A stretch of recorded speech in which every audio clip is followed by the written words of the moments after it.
For 1,460 days, the African bush kept a secret so dark that even the police had stopped looking.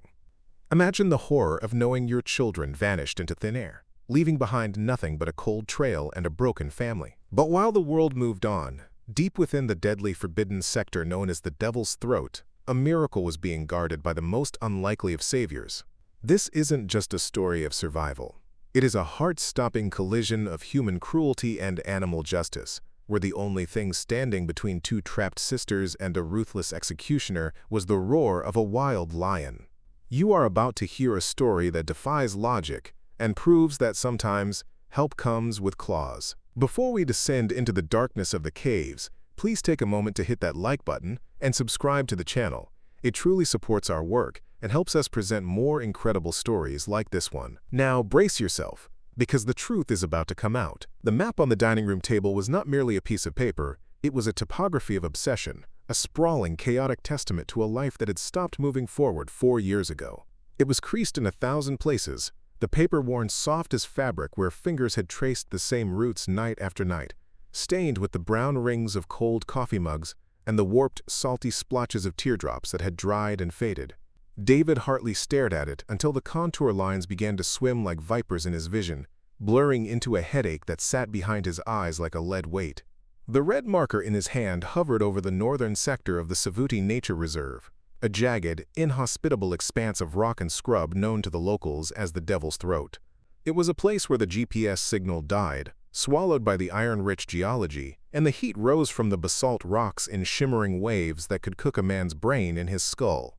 The house around him was silent. It was a heavy, suffocating silence that had settled in the day the girls didn't come home, a vacuum that sucked the oxygen out of the air. It was the absence of footsteps thumping down the stairs in the morning, the lack of pop music drifting from the bedroom down the hall, the missing laughter that used to bounce off the kitchen tiles while breakfast was being made. Emma would have been 20 now, Sophie, 16. David closed his eyes, squeezing the bridge of his nose, trying desperately to conjure their faces in high definition. But the images were fading, the edges blurring, replaced by the frozen, monochromatic smiles on the missing person posters that still peeled from telephone poles 3 towns over.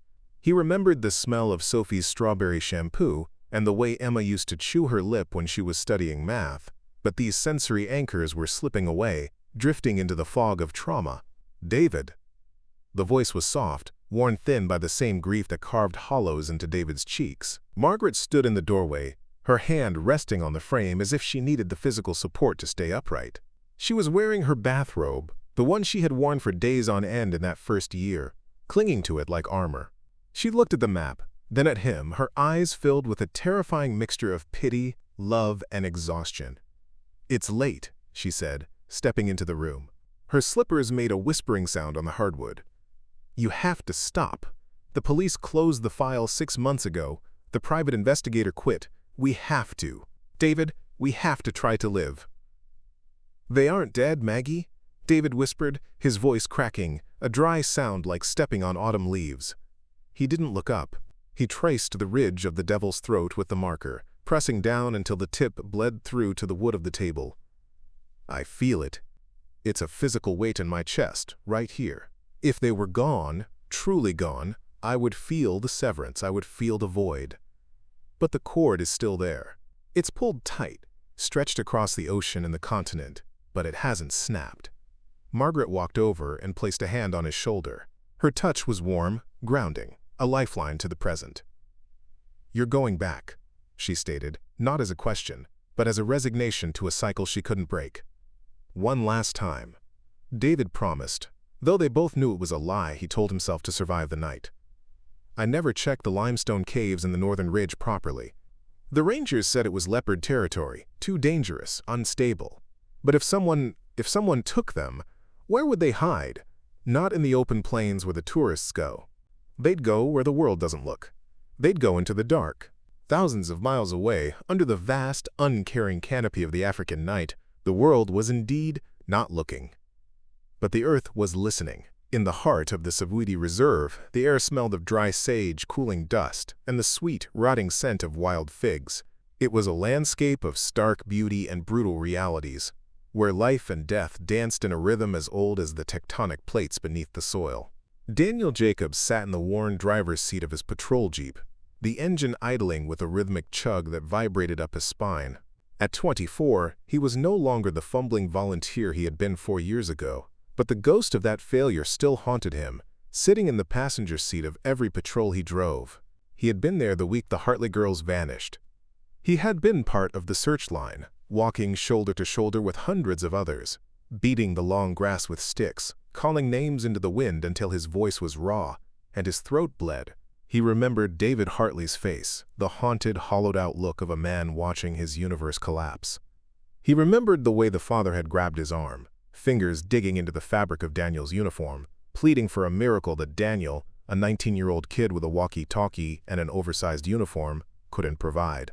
That look had driven Daniel to work harder, to learn the bush, to become the ranger he hadn't been then. He studied the tracks in the red dust, memorized the flight patterns of vultures, and learned to read the silence as well as the noise.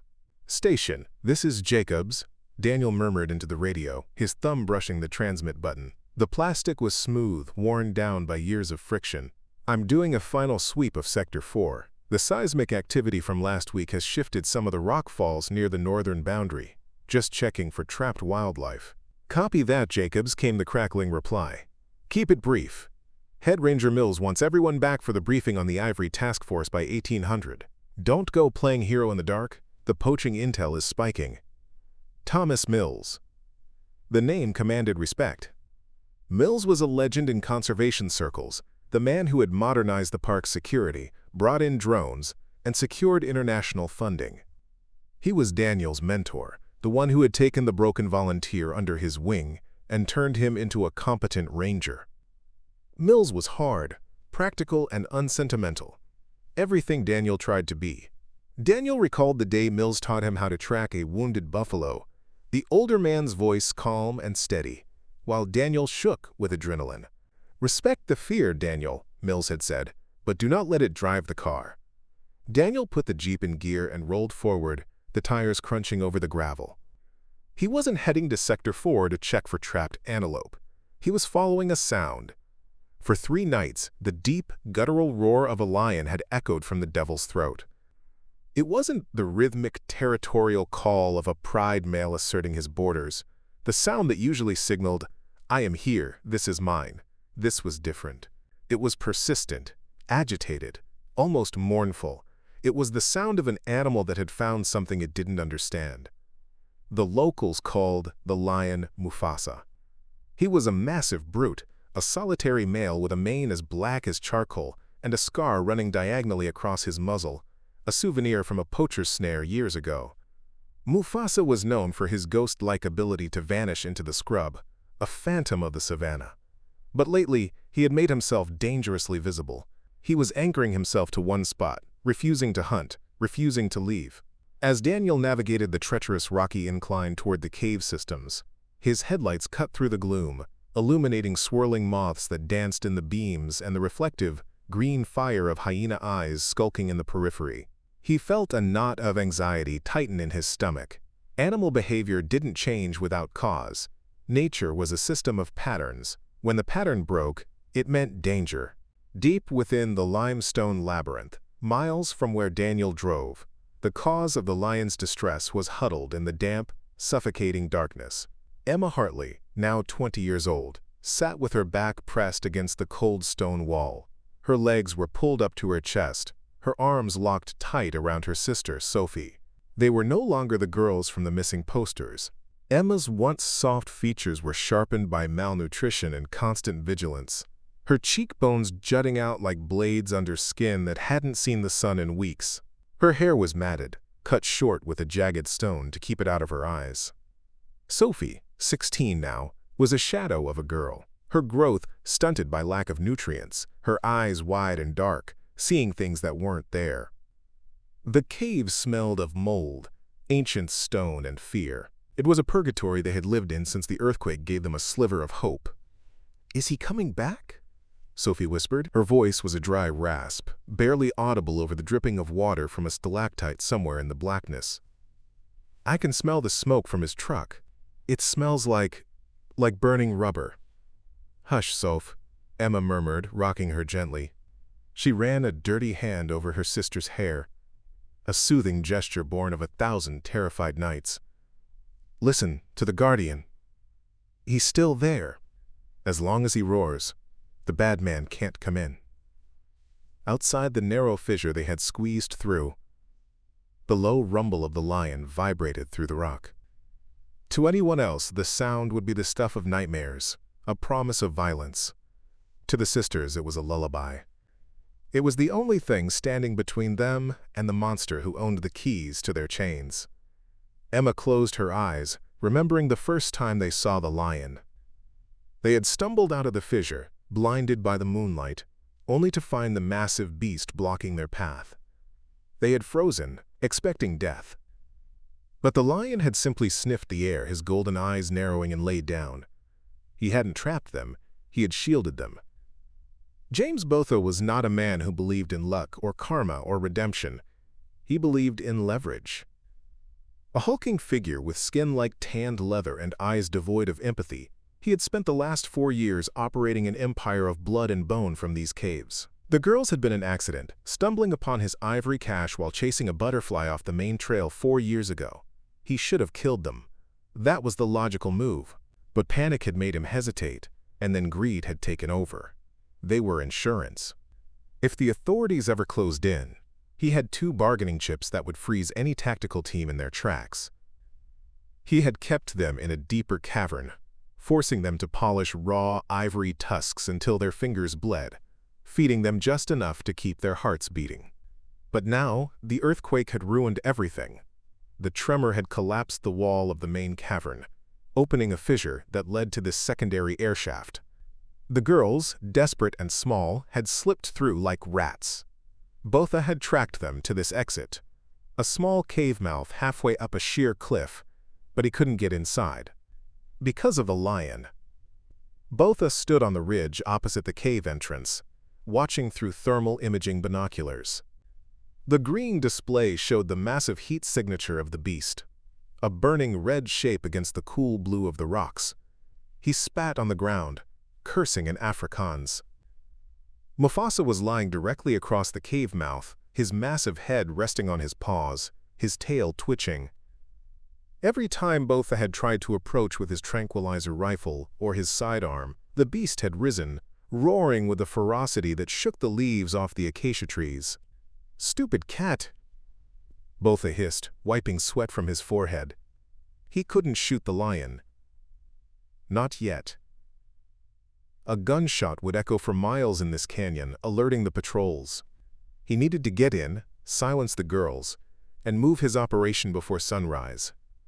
He reached for his satellite phone. He had already made the call 20 minutes ago. He had called the one man who could clear the sector, the one man whose greed matched his own.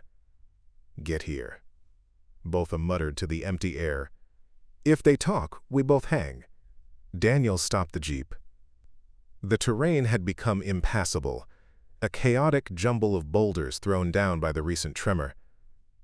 He killed the engine. The silence that followed was heavy, ringing in his ears, amplified by the sudden absence of the mechanical hum. Then he heard it, a low, huffing groan. It was close, intimately close. He grabbed his heavy-duty flashlight and his tranquilizer rifle, stepping out into the cool night air. The smell was stronger here. Musk and urine, the intense, unmistakable scent of a predator. He walked slowly, his boots making no sound on the sandy soil, a skill Thomas Mills had drilled into him until it was second nature. Heel to toe, roll the weight, breathe shallow. He rounded a massive slab of granite and froze. 30 yards away, bathed in the moonlight, lay Mufasa. The lion was immense. He wasn't sleeping. His golden eyes were wide open, fixed on Daniel. The ranger raised his rifle slowly, his heart hammering against his ribs like a trapped bird. This was a kill zone. A lion this close, this focused, usually meant a charge was seconds away.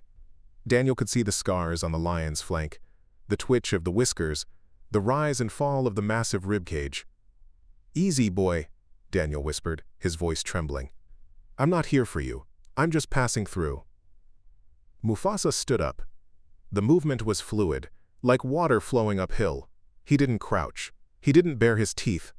He simply stood, his massive shoulder muscles rippling under his dark hide, and looked at Daniel. Then, deliberately, the lion turned his head and looked back at the dark, gaping mouth of the cave behind him. He looked back at Daniel, then at the cave again, letting out a soft, sharp exhale. It was an invitation.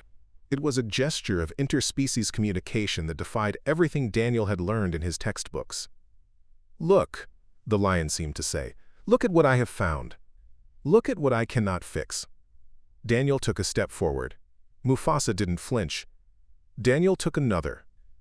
He walked past the apex predator, close enough to smell the dust on his mane, close enough to hear the intake of breath in the lion's massive lungs. He shone his flashlight into the cave. The beam cut through the darkness, illuminating damp walls, guano, and then, in the far corner, a pile of rags. The rags moved. Daniel gasped, the sound tearing from his throat. Two pale, dirt-streaked faces turned toward the light. They squinted, shielding their eyes with hands that looked like claws. "Emma?" Daniel choked out, his mind rejecting the reality before him. It was impossible. They were ghosts. "Sophie," the older girl, Emma, stood up. She was shaking, holding a jagged rock in her hand. She placed herself in front of the younger one, a protective stance that she had held for 4 years. "Don't hurt her," she croaked, her voice unused to volume. "Take me, don't hurt her." Daniel dropped the rifle. It clattered on the stone floor. He fell to his knees, tears instantly blurring his vision. I'm not him," he stammered. "I'm a ranger. My name is Daniel. I'm here to take you home. Look at the uniform. Look." He reached for his radio, his fingers fumbling with the dial. "Control? Control? This is Jacobs. I have a code red in Sector 4. I found them. God almighty, I found the Hartley girls." The static hissed, then cleared. The voice that came back was clear, authoritative, and chillingly calm. "Say again, Jacobs. You have the targets in sight?" It was Thomas Mills. "Yes, sir. They're alive. They're in the secondary cave system at the Devil's Throat. I need medical evac and backup immediately. They're in bad shape. Malnourished. Dehydrated." There was a pause on the line. A pause that lasted a heartbeat too long. A pause that felt heavy with calculation. "Stay exactly where you are, Daniel," Mills said. The tone had shifted. It was no longer the voice of a mentor. It was the voice of a man assessing a threat. "Do not move. Do not transmit to anyone else. I am coming to you myself. Alone." Daniel frowned, confusion clouding his euphoria. "Sir, we need the medic unit. Sophie is barely conscious." "I said hold your position," Mills snapped, the veneer cracking. "That is a direct order. I will handle this extraction personally." Daniel lowered the radio, a cold seed of dread planting itself in his gut. He looked at the girls. Sophie had crawled forward, clutching Emma's leg.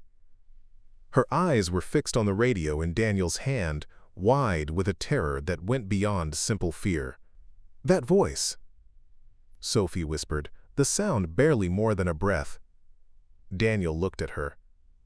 "That's Head Ranger Mills. He's the boss. He's coming to help." Sophie shook her head violently, tears carving tracks through the grime on her cheeks. She gripped Emma's arm so hard, her knuckles turned white. "No," Sophie whimpered. "That's the voice of the man who comes to the cave. That's the man who takes the ivory. That's the bad man." The world seemed to stop spinning. The silence of the night rushed back in, deafening and absolute. Daniel looked at the radio, then at the girl, then out at the darkness where his mentor was speeding toward them. The pieces of the last 4 years. The patrols Mills had diverted. The sectors he had declared off limits. The mysterious wealth he explained away as investments, clicked together into a horrific mosaic. Mills wasn't coming because of Daniel's call. He was coming because Botha had already alerted him. He wasn't waiting for a rescue. He was waiting for an executioner. Daniel scrambled to his feet, adrenaline flooding his system with the taste of copper. "We have to go," he said, his voice hard. "Now." He rushed to the girls, scooping Sophie up into his arms. She weighed nothing, a bird made of hollow bones. Emma was weak, stumbling, but panic gave her strength. Daniel guided them out of the cave mouth past Mufasa. The lion was standing alert now, his ears swiveled toward the south, the direction of the main road. He let out a low growl, vibrating deep in his chest. As Daniel hustled the girls toward his jeep, Mufasa didn't retreat into the shadows. Instead, the great beast fell into step beside them, trotting with a predatory grace, his golden eyes fixed on the darkness ahead. He was no longer guarding a cave. He was escorting his charges. "Get in the back," Daniel ordered, throwing the door open. He laid Sophie across the seat and helped Emma in. "Stay down, cover your heads." He jumped into the driver's seat, keying the ignition. The engine roared to life. As he threw the jeep into reverse, his headlights swept across the ridge. There, silhouetted against the stars, was a truck. It wasn't a Ranger vehicle. It was a modified, matte black Land Cruiser with a heavy bull bar. Standing in the bed of the truck, holding a rifle, was a man Daniel had seen only in wanted briefings. James Botha.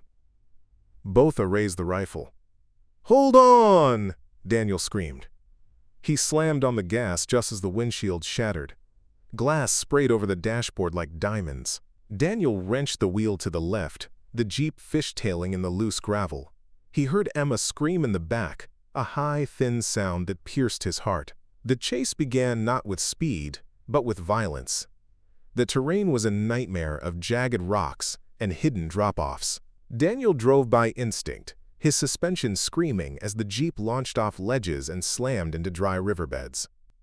Behind them, Botha's truck roared like a dragon, its superior engine closing the gap. "He's gaining!" Emma cried out. "He's right there!" Daniel looked in the rearview mirror. The twin beams of Botha's headlights were blinding, growing larger by the second. Bullets pinged off the metal body of the jeep, sounding like hail. Daniel knew he couldn't outrun them on the open plain. Botha's truck was built for this. The Ranger jeep was old, rattling apart. He could feel the steering wheel shuddering in his hands, fighting him every inch of the way. "I'm getting us to the old outpost," Daniel shouted over the roar of the engine. "It's concrete. We can hold them off there." The old outpost was a relic from the 1980s, a small, bunker-like supply station near the river gorge, abandoned years ago. It had thick walls and a heavy steel door. It was a trap, but it was also a fortress. He swerved hard, clipping a termite mound that nearly flipped the vehicle. The jeep landed with a bone-jarring crunch but kept moving. Ahead, the square, gray shape of the outpost loomed in the moonlight. "Brace for impact!" Daniel drove straight through the rusted chain-link fence. The wire screamed as it tore, whipping against the sides of the jeep. He slammed on the brakes just inches from the bunker's entrance. "Out! Move! Move! Move!" He grabbed his rifle and dragged Sophie from the back seat. Emma tumbled out, her knees giving way, but she scrambled up, fueled by terror. They threw themselves through the heavy steel door of the outpost just as Botha's truck skidded to a halt outside. Bullets chewed up the concrete frame of the door as Daniel slammed it shut, throwing the rusted bolt. He collapsed against it, chest heaving, listening to the heavy thud of boots on the ground outside. "Come out, little Ranger!" Botha's voice drifted through the ventilation slits, mocking and cruel. "There's nowhere to go. Mills is 10 minutes out. We can do this the easy way, or the hot way." Inside, the bunker was pitch black and smelled of ancient diesel and rat droppings. Daniel fumbled for his flashlight, shining it on the girls. They were huddled in the corner, clutching each other.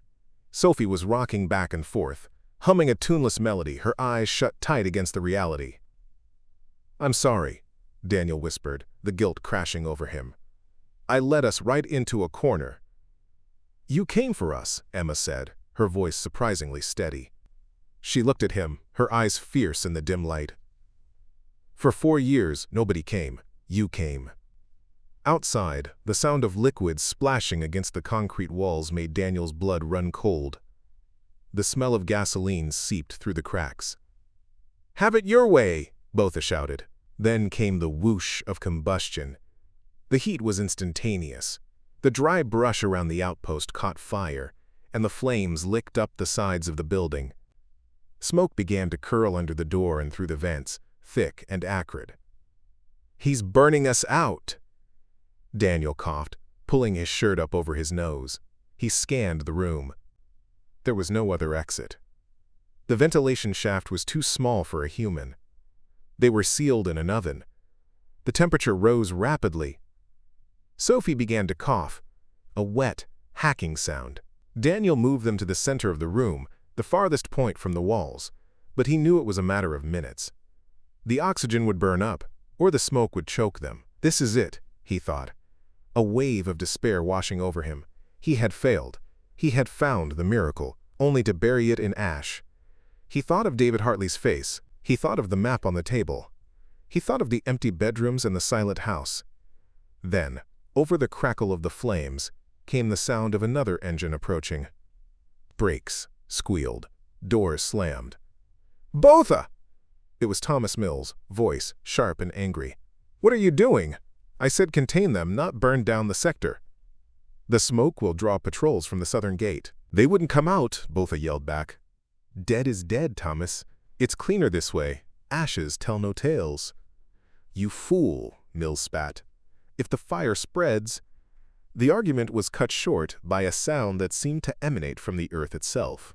It was a roar, but it was louder than before, charged with a fury that vibrated the very foundations of the concrete bunker.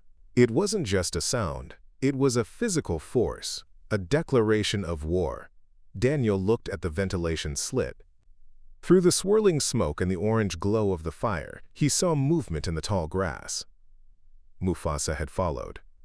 The lion had not just tracked the girls, he had tracked the predator that threatened them. In the animal kingdom, there is a law of territory and a law of protection. Botha had violated both. Outside, the scene erupted into chaos. "Lion, shoot it!" Botha screamed. A gun fired bang, bang, bang, wild, panicked shots into the dark. Then, a scream of pure primal terror. Daniel pressed his eye to the slit. The firelight cast long, dancing shadows. He saw Mufasa, a blur of tawny muscle and black mane, launch himself not at Mills, but at Botha. The poacher went down under 400 pounds of apex predator. The rifle flew from his hands, clattering uselessly against the bumper of the truck. Mufasa didn't kill him instantly. He pinned him. The lion's massive paws slammed onto Botha's chest, the claws extending to pin him to the earth. Mufasa roared directly into the man's face, a sound so loud it surely ruptured eardrums. It was a roar of dominance, a king asserting his law over a usurper. Mills was scrambling backward, his polished boots slipping in the dust. He raised his service pistol, aiming it at the lion's flank. "No!" Daniel yelled. He grabbed the heavy iron bolt of the door. The metal seared his hand, but he didn't feel it. He threw the door open and kicked it wide. Smoke billowed out, blinding him for a second. He stepped into the inferno, his own rifle raised. "Drop it, Mills!" Daniel screamed, his voice raw with smoke and rage. Thomas Mills spun around, eyes wide with shock. He looked from the lion, which was snarling over a whimpering Botha, to his protege emerging from the fire like a vengeful spirit. "Daniel," Mills stammered, the gun wavering. "You don't understand. It's complicated. I can explain. We can fix this. Just put the gun down." "Drop the gun." Daniel fired a warning shot into the dirt at Mills' feet. Dust exploded onto the head ranger's trousers. Mills hesitated. He looked at the lion, then at Daniel. He saw the look in the younger man's eyes, a look that said he was no longer a student, no longer a follower, but a ranger who knew exactly what justice looked like. Mills' shoulders slumped. The pistol dropped from his fingers. "Get on your knees," Daniel commanded, moving forward to kick the weapon away. "Hands behind your head." As Mills complied, defeated, Daniel looked toward the lion. Mufasa was still standing over Botha, The poacher was sobbing, his leg mangled, terrified to move a muscle. The lion turned his head slowly and met Daniel's gaze. The firelight reflected in his amber eyes, burning with an intelligence that was ancient and profound. Mufasa held the gaze for a long moment, acknowledging the transfer of custody. Then, with a final, disdainful huff, he stepped back. He didn't run away.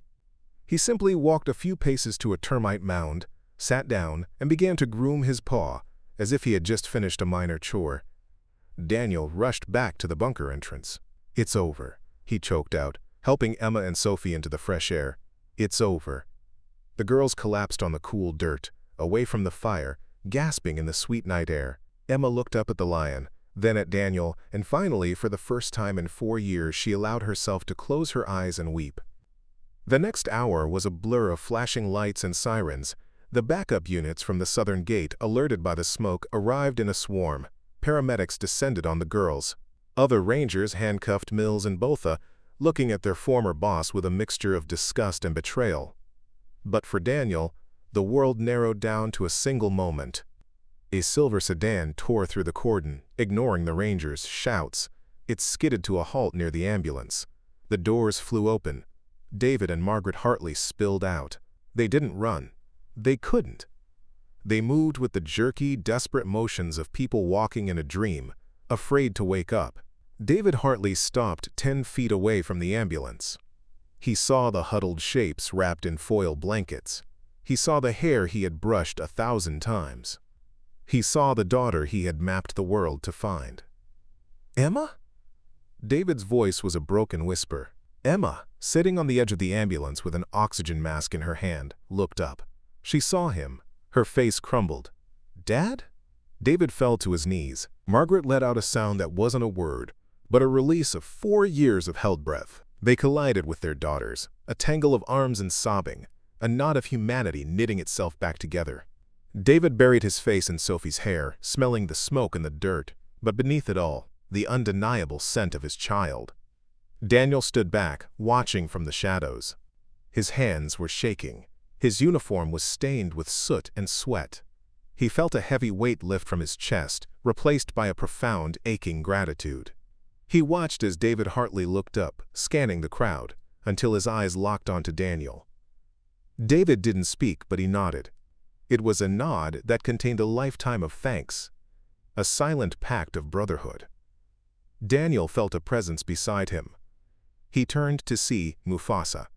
The vet team had arrived and was preparing a tranquilizer dart, not to capture him, but to check him for injuries and relocate him safely away from the crime scene. But for now, the lion was free. "You did good," Daniel whispered to the beast, crouching down to be eye level. "You did good." 3 months later, the courtroom was packed. The trial of Thomas Mills and James Botha had become a national sensation. The revelations of the corruption ring, the legal culling that masked poaching, and the abduction of the Hartley sisters had shaken the Department of Conservation to its core. The testimony of Sophie Hartley, delivered via video link from her home where she was slowly relearning to trust the world, had been the nail in the coffin. When the judge read the verdict, life imprisonment without parole for both men, the gallery didn't cheer. There was just a collective exhale, the sound of justice finally settling into place. But the story didn't end in a courtroom. On a bright Tuesday morning, a new Land Rover, emblazoned with the logo the Hartley Jacobs Foundation, drove slowly through the northern sector of the Savuti Reserve. Daniel sat in the driver's seat. He was the head ranger now, his uniform crisp, his eyes clear. In the back sat David, Margaret, Emma, and Sophie. The girls were healing. The scars, both the physical ones on their arms and the invisible ones on their psyches, would take a lifetime to fade. There were still nightmares. There were still days when Sophie couldn't leave her room. But there were also days like today, days when the sun shone and the world felt vast and open. Emma had started painting again, capturing the stark beauty of the caves that had been her prison, turning the darkness into art. "Are we close?" Sophie asked, leaning forward. Her hair had grown out, shining in the sun. She wore a necklace with a small lion charm. "Just around this bend," Daniel said, smiling in the rearview mirror. He slowed the vehicle as they approached the familiar rocky outcrop of the Devil's Throat. The cave entrance had been sealed off by authorities, but the ridge remained. There, Daniel pointed. Lying on the highest flat rock, basking in the morning sun, was Mufasa. He looked older now. His mane was a little thinner, his movements a little slower. He was a king in winter. The car stopped. They didn't get out. They knew the rules now. They lowered the windows, letting the warm breeze drift through the cabin, carrying the scent of wild basil and dry earth. "Hello, Guardian," Emma whispered, pressing her hand against the doorframe. Mufasa lifted his massive head. He squinted against the sun, looking at the vehicle. He sniffed the air, catching the scent of the humans he had once watched over in the dark. His ears twitched. He didn't roar. He didn't charge. He simply held their gaze for a long, quiet minute, a silent communion between the wild and the saved. Then, slowly, deliberately, the great lion blinked. He laid his chin back down on his paws, closing his eyes, content in the knowledge that his watch was finally over. As Daniel put the car in gear and drove slowly away, leaving the dust to settle in their wake, David Hartley reached across the seat and took his wife's hand. The map was gone. The search was over.